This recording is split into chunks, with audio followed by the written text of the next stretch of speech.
third lecture in the subject of business communication and report writing for BCom Part 2. Well, the topic is communication process or the components of communication process. Well, what is communication? We have already discussed it in detail in the first lecture, that communication is giving and receiving information. It is sharing ideas. It is sending and receiving information. So what is this communication process? It is a process that takes place in its own way. And let us define first the communication process. Well, communication is a two-way process of sending and receiving verbal and non-verbal messages. So it is a process, it is a two-way process in which there is a sender and there is a receiver. The sender sends the message and the receiver receives the message. And the sender sends or receives, or the receiver receives, verbal or non-verbal messages. So this process may be defined as the way in which communication from sender to receiver takes place step by step. It's called process of communication. So the message travels from the sender to the receiver step by step. It simply has to cover certain steps, and then it reaches the receiver. So it is a process. This process is called communication process. Well, now we come to the components of communication process. These may be called components, these may be called elements, and these also are called factors of communication process. Well, communication process includes 6 components. One is context. Context means background, setting, circumstances. Number 2 is sender, source, encoder. Sender, we will simply explain it later. That these are the 3 names for the same thing: sender, source, and encoder. Third is message. 4 is medium. 5 is receiver, or it is also called decoder. And the last one is number 6, feedback. It is wrongly written down here. Well, context. The first component of communication process is the context. Context, as I told you, is the background, is the setting, is the situation, circumstances within which communication takes place. Every message begins with a context. Whenever you communicate, so there is always some context behind your message. You are communicating within some certain context. You cannot communicate without any context. There must be some context. And what is context? Context is the situation, setting, or circumstances within which your communication occurs. So what is context? Context is a broad playing field. It is not limited to certain one thing. It is a broad playing field on which we plan our messages.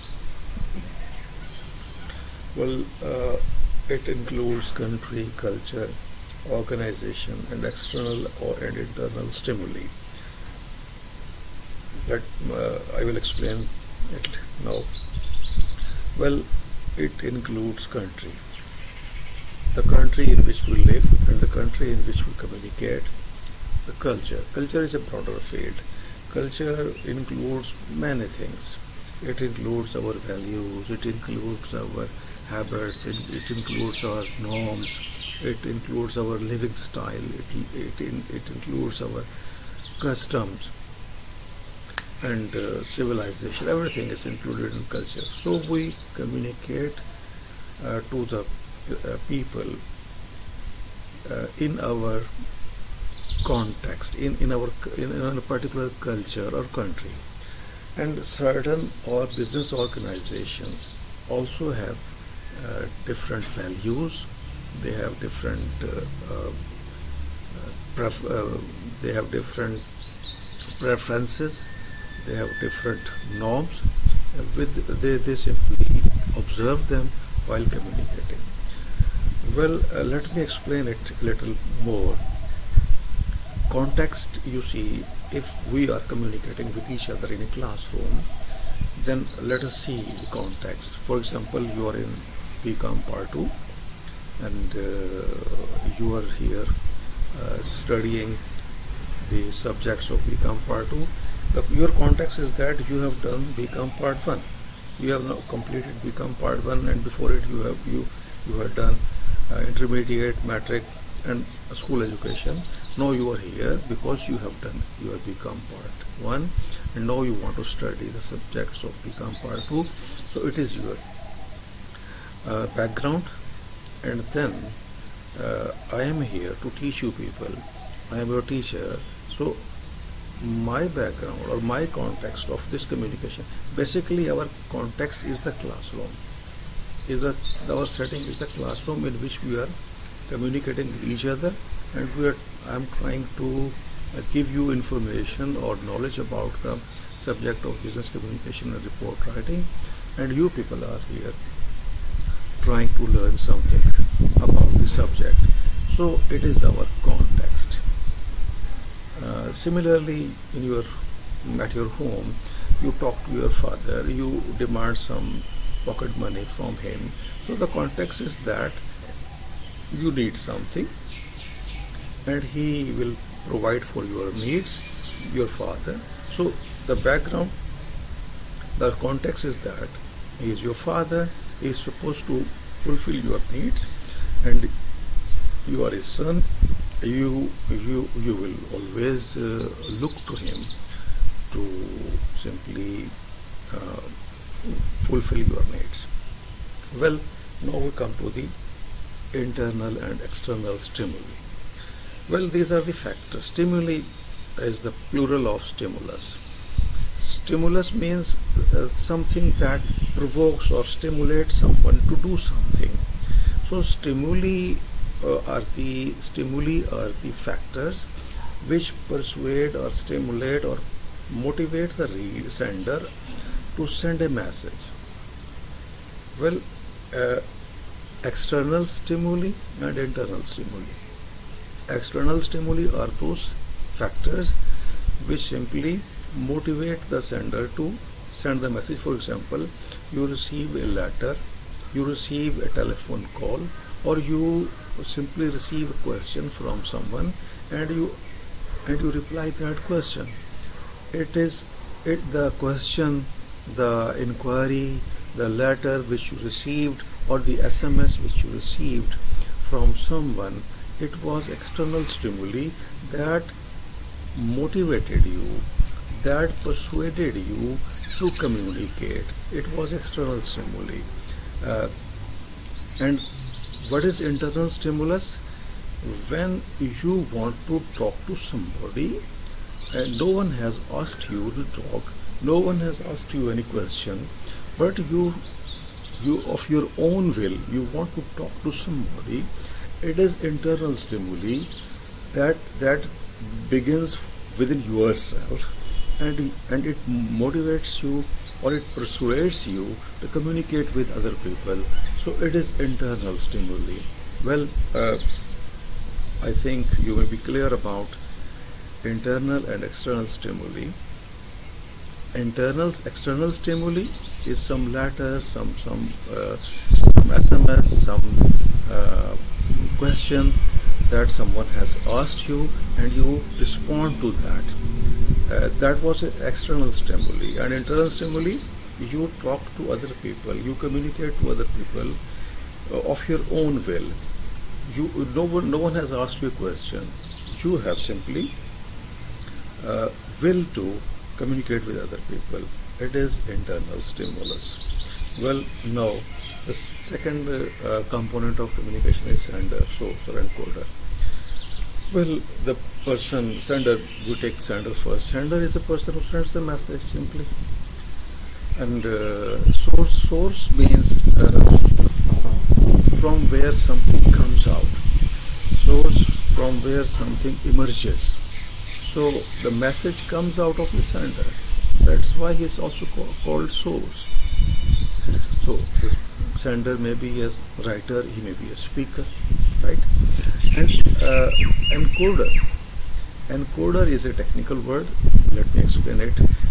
The sender, also called encoder, because he transforms his ideas. The ideas is always in the brain of the sender, which he wants to communicate to other people. He transforms, he changes his ideas into certain symbols, and these symbols are the words or gestures through which he communicates the message. He puts a code to his ideas in the form of words or gestures. These are the symbols. He puts a code to his ideas in the form of words or gestures. This act is called encoding. In other words, the act of designing or producing a message is called encoding. You see, when you design a message, you produce a message, it is encoding. You simply, there are certain ideas in your mind, and you transform these ideas, you change these ideas into certain symbols. These symbols are words or gestures which you use to communicate your message. This act is called encoding, and this is why the sender becomes encoder, because he encodes his ideas into certain symbols, and he transmits these ideas to the receivers. Well, the third is message. Message, you see, the message which we simply transmit or which we send to the receiver. And as you have studied that communication is sending and receiving of message. What is message then? The message is the core idea which the sender wants to communicate to the receivers. It consists of both verbal, non-verbal, written or spoken. Verbal means written or spoken symbols.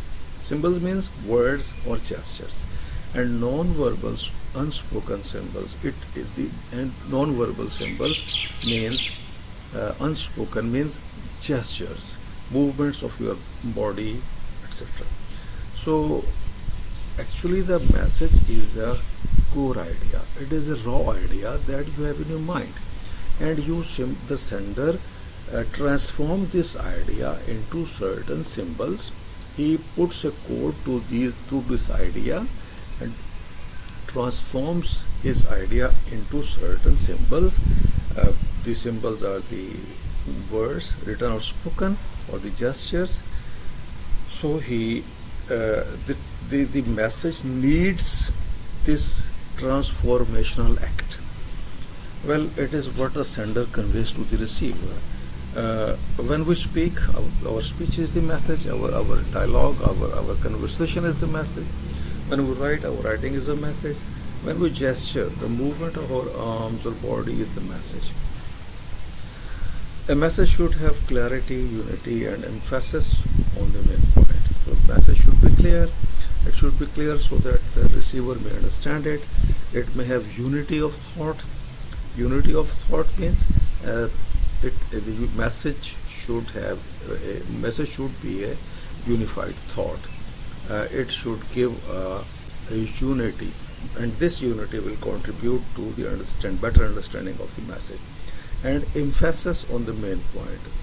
You have one main point in your message, so you must put emphasis on that main point. You must stress that main point. Well, fourth is the channel or medium. A medium or channel is the means or technique used to convey a message. It is a means or technique. It may have different forms. It may be a conversation. It may be a letter, telephone call, radio, television program. It may be a newspaper. It may be a it may be simply gesture. The choice of message channel depends on different factors. So, channel or medium is the way or means through which the message travels from the sender to the receiver. Well, the choice is also important. It depends on different factors. It depends on the context. The context in which you are communicating also determines the selection of the channel or medium, and the nature of the message. The nature of if the message is difficult one, the message is simple one, the message is ordinary one, the message is important one. So this thing also decides the selection of the channel or medium. Well, relationship between the sender and receiver, it also determines the choice of the channel, because sometimes the relation is very informal friend relation, and the relation is formal relation. So you choose according to choose the medium according to the situation or the relationship. The urgency of the message and the receiver's culture. The urgency of the message is also important, that if you want to convey a message urgently, immediately, then you will choose usually oral means, telephone call or face-to-face communication. And receiver's culture, you will also consider the culture of the receiver in your mind. Well, the written channel is often preferred when the message is long, technical or formal in nature, and when the message must be documented. It is the nature of the message. When the message is technical, long and formal in nature, then you select the written channel, because the reader in this way, the reader will feel convenient that he has sufficient time to read and understand the message. And sometimes the message in our business transactions or in our legal matters, the message must be documented, so it should be written down. The oral channel is effective when the message is urgent, personal, or when immediate feedback is important. When you need some immediate reply from the receiver, you should send oral message. Well, fifth is the receiver or decoder. The receiver of the message is the reader or listener, also known as decoder. He may be a listener or he may be a reader. He may be listening to the speaker's speech, or he may be reading the sender's written message.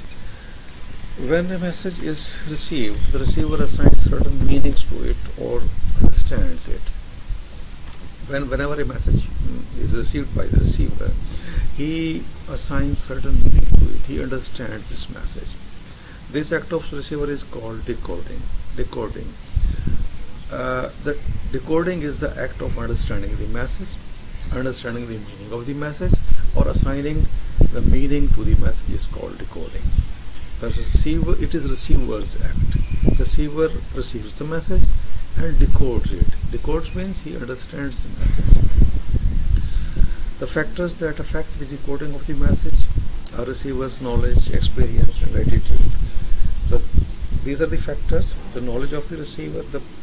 The receiver will understand the message according to the level of his knowledge, his experience, and attitude. So these three factors affect the understanding of the message. If the receiver has limited knowledge, he will not be able to understand difficult messages. If he has less experience, he will also face difficulty in understanding the message.